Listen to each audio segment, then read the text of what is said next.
So now let's see how to crop and flip the images in Canva.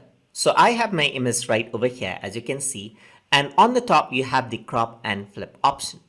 So as I click on crop option right over here, it gives me a sort of a handle right over here, which I can drag around and choose the area which I want to be kept. So I can go over here, right over here, click and drag it out, and you can see that, let's say I want this part of the image to remain.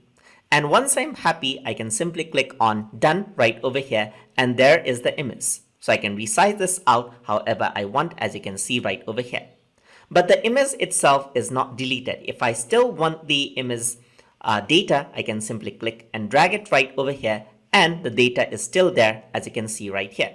As I drag it out, the crop actually comes into play, just like that, to arrange everything out. So I can go around here, change this out. So that is the crop option right over here.